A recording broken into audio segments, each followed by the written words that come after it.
Chapter 1: The Dream. Leo was an energetic 7-year-old boy with a head full of sandy blonde hair and a pair of sparkling blue eyes. He lived in a quiet suburban neighborhood with his parents and his older sister, Mia. Leo had a knack for turning the ordinary into extraordinary, and his latest idea was no exception. He dreamed of starting his own lemonade stand. It all began on a sweltering summer afternoon. Leo and Mia were lounging in the backyard, sipping on lemonade their mother had made. As Leo took a long sip of the cool, refreshing drink, an idea sparked in his mind.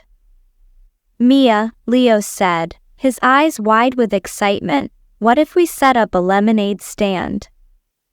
We could sell lemonade to all our neighbors and make some money." Mia, who was 10 years old and always up for an adventure, smiled at her brother's enthusiasm. "That sounds like a great idea, Leo. But we'll need to plan it out." With that, the siblings set to work. They brainstormed ideas, drew up plans, and made a list of supplies they would need. Their parents were supportive and agreed to help them get started. Leo couldn't wait to see his dream come to life. Chapter 2: The Preparation. The next day, Leo and Mia woke up early, ready to put their plan into action. Their first stop was the local grocery store. With their parents' help, they bought lemons, sugar, cups, and a large pitcher.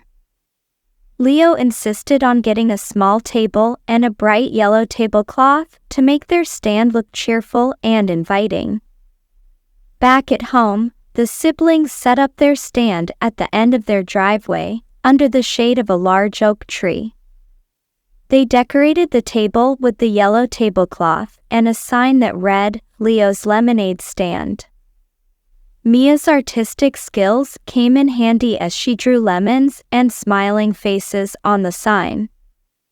Next came the lemonade itself. Their mother showed them how to squeeze the lemons, mix in the sugar, and add just the right amount of water. Leo and Mia took turns stirring the mixture until it was perfect. They filled the pitcher and set it on the table, ready for their first customers. As they stood back to admire their work, Leo felt a sense of pride and excitement. "We're really doing it, Mia. We're going to have the best lemonade stand ever." Chapter 3: The First Customers. Leo and Mia didn't have to wait long for their first customers. Mrs. Thompson, their kind elderly neighbor, was out for her morning walk when she spotted the lemonade stand.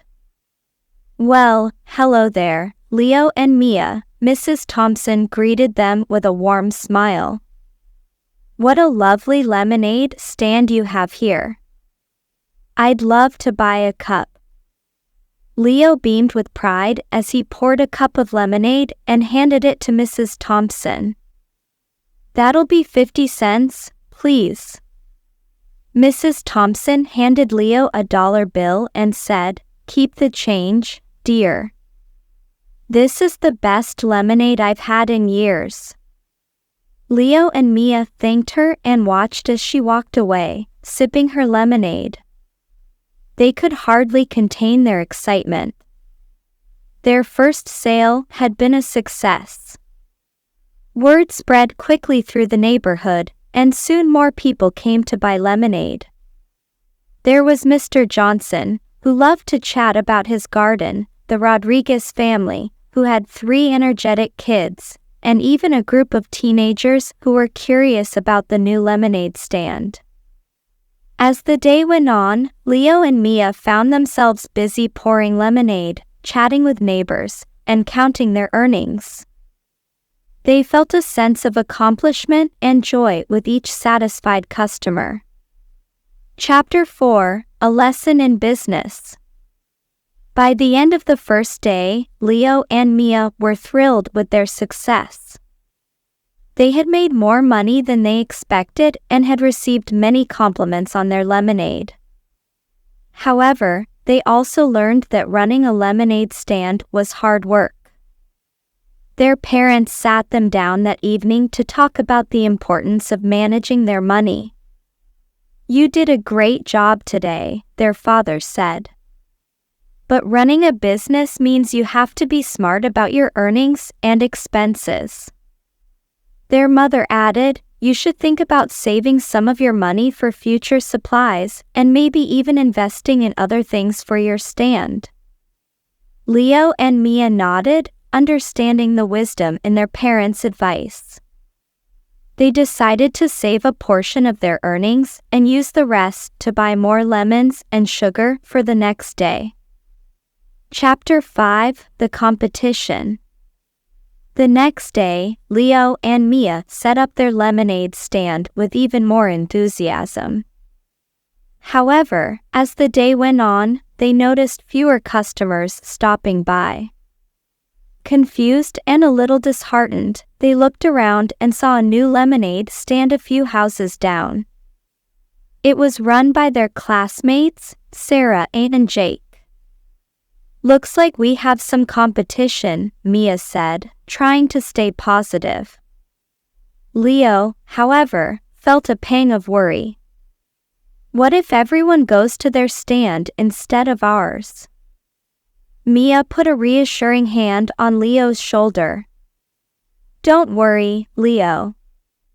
We just need to think of ways to make our stand unique." They brainstormed ideas and decided to offer something extra with each cup of lemonade. Mia suggested adding a free cookie with each purchase, and Leo came up with the idea of having a loyalty card: buy 5 cups, get the 6th one free. Chapter 6: Standing out the following day, Leo and Mia set up their stand with renewed determination. They had baked a batch of cookies with their mother and printed out loyalty cards. As they served their first customers of the day, they explained the new offers. The response was immediate. People loved the idea of getting a free cookie, and the loyalty cards were a hit. Customers appreciated the extra effort Leo and Mia put into their stand, and soon business picked up again. Sarah and Jake, noticing the success of Leo's lemonade stand, came over to see what was happening. Wow, you guys have really stepped up your game, Sarah said, genuinely impressed. Jake added, Yeah, the cookies and loyalty cards are a great idea. Maybe we can all work together and make a bigger stand. Leo and Mia looked at each other and smiled. That sounds like a great idea, Mia said.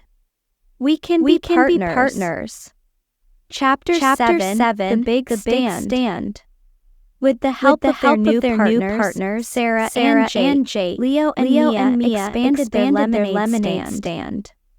They combined their supplies and ideas, creating an even more attractive and inviting stand. They added a small seating area with a few chairs and a colorful umbrella for shade. The new stand was a hit. Customers loved the comfortable seating and the friendly atmosphere. The four friends worked together seamlessly, each bringing their unique strengths to the team.